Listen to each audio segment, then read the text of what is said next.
Hey, welcome to the Hive and Five. In the Hive, we explore all things people and culture at the individual, group, and organizational level. I'm Michael Freno. And I'm Katie Desiderio.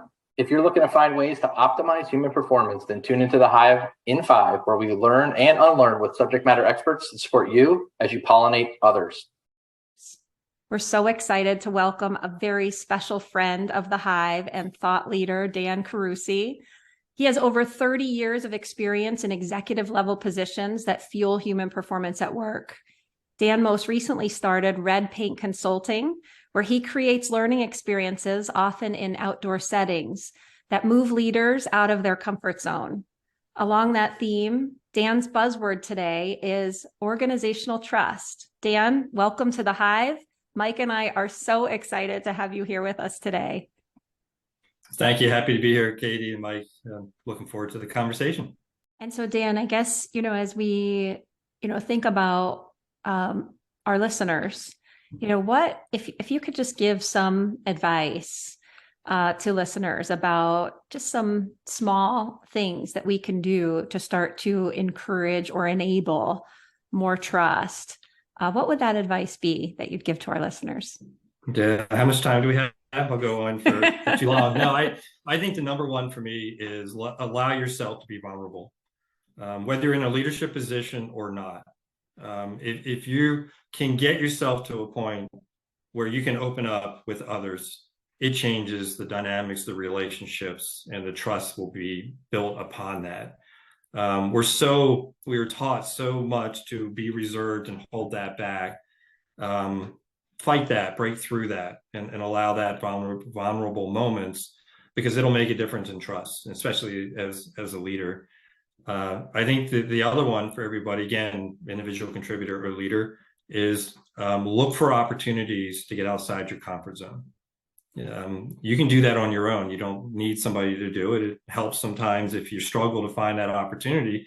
But if you get yourself outside your comfort zone, you're going to learn and grow more than you ever have.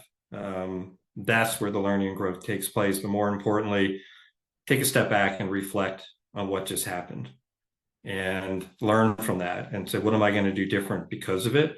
I think if you do those two things, you're going to see trust come up and you're going to see self-awareness. That self-awareness is going to allow you to build relationships to trust more as well. So collectively, if you take those two and focus on it, if I can throw one more in, because you need this for the self-reflection, is be in the present moment, right? Find that opportunity to make sure you're not on your phone while you're doing something and you miss the moment.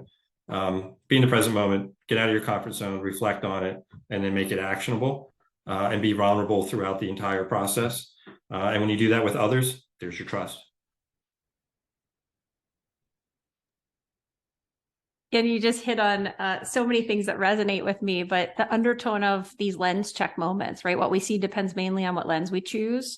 And sometimes we don't activate the right lens to be able to see the opportunities, right, for us and for the people around us. And so I just want to thank you for sharing your wisdom with us, for sharing your experiences, most of all, for sharing your horses with Mike and I, so that we too got to experience all of the things that you just shared with us real time.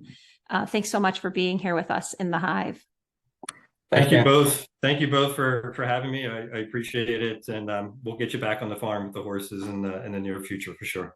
It'll have to be warmer temperatures, though. I promise. I don't think it can be any colder. So that's an easy thing to fulfill for sure. Thanks, Dan. Appreciate you. Yeah, thank you. Well, I mean, that was awesome to have Dan in the Hive. Talking to him just kind of made me go back to the experience that we had, building trust with the horses and learning from Dan. So many good things I think emerged from the call. I know you were feverishly taking some notes and I was jotting some stuff down too, but anything resonate with you, Katie, specifically that we want to share with the listeners?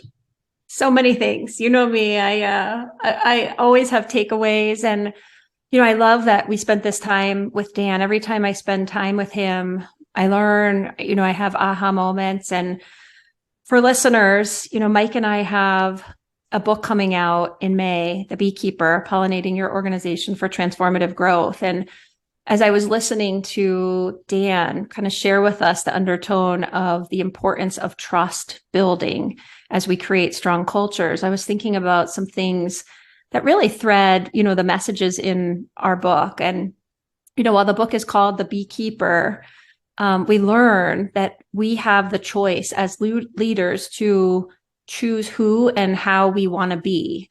And so we kind of coin these as bee mindsets. And I think Dan gave us so many takeaways and opportunities to really think about who and how we want to be. I was really thinking about, two bee mindsets. One, be present. And, I remember being on Dan's horse farm.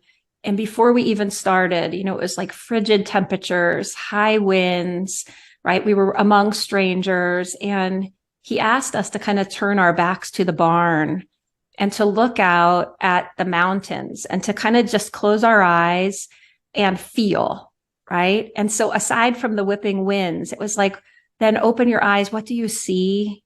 What do you hear? How do you become really present in the moment? And so, so much of what he shared with us today is about priming ourselves to be present, right? Be in the moment, to really be able to effectively reflect on how we're showing up, and more than that, how we're impacting the people, and in our cases, the horses around us. How about you, Mike? What resonated with you? I think his comment around being authentic and the theme there about just showing up as yourself, but having really high levels of emotional intelligence and awareness of how you're showing up and the impact it has on others. He mentioned that you could show up and be someone who comes in, very strong and tells people what to do and imparts some fear, which is really a inhibitor of building organizational trust, or you can reflect on how you're showing up and kind of demonstrating some vulnerability, which kind of was the other B mindset that kind of resonated, was to be vulnerable and create an environment where people, can feel like they can trust you and have conversations, and it's that fear is really not there. So I think those are all enablers of building a strong culture and organizational trust. So yeah, those resonated, and it was great to see him mention, all of those, B mindsets just instinctively, through the conversation, because they are so important. Yeah, I agree. I mean, for us, I think it's about quick action, right? Not overcomplicating, but just heightening self-awareness and thinking about these opportunities to just make small changes to just be better tomorrow. Yep, agree. So continue to do this. We love bringing in thought leaders to the Hive, and so we look forward to doing our next one and sharing it with everybody. But hopefully the listeners got some great information out of it, and we'll see you next time in the Hive. Bye, everyone. Thanks for being with us.